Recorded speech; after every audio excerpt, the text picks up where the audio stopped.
জবাব দে জবাব দে হাদির উপর হামলা কেন হাদির উপর হামলা কেন ইন্টারিম জবাব দে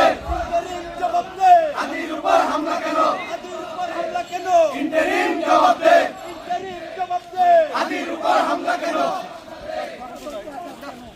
ইন্টারিম জবাব দে জবাব দে জবাব দে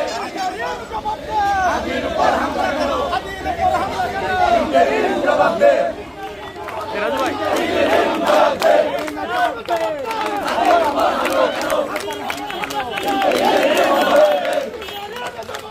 হাদির উপর হামলা কেন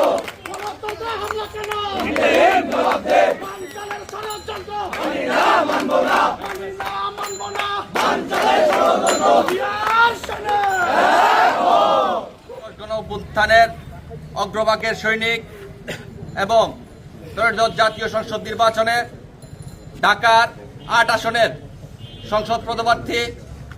হাদির উপরে আপনারা দেখেছেন আজকে জুমার নামাজের পরে দুর্বৃত্তকারীরা গুলিবিদ্ধ করে তাকে হত্যার অপচেষ্টা করেছে। আমরা মনে করি এটি শুধু হাদির উপরে হামলা নয়, এই হামলা জুলাই আগস্ট গণ অভ্যুত্থানে যারা জড়িত ছিল, যারা জুলাই আগস্ট গণ অভ্যুত্থানকে সফল করেছে, সকল মানুষের উপরে এই হামলা। আমরা এই ইন্টারিম গভর্নমেন্টকে বলতে চাই, অবিলম্বে হাদির হত্যা চেষ্টায় যারা জড়িত এবং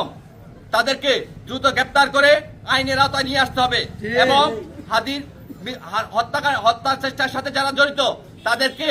দ্রুত বিচারের ব্যবস্থা করতে হবে এবং ইন্টারিম গভর্নমেন্টকে জোর দাবি জানাচ্ছি ঘোষিত তফসিল অনুযায়ী যেন দ্রুত সময়ের মধ্যে এদেশের মানুষের যে আশা আকাঙ্ক্ষা একটি নিরপেক্ষ এবং গ্রহণযোগ্য নির্বাচন, সেই নির্বাচনের ব্যবস্থা করবেন বলে প্রত্যাশা করি এবং আবারও হাদির উপর হামলাকারীদের জড়িতদের অবিলম্বে বিচারের বিচার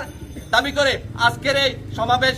এখানে শেষ করছি। সবাইকে ধন্যবাদ। বাংলাদেশ জিন্দাবাদ, বাংলাদেশ জাতীয় ছাত্রদল জিন্দাবাদ।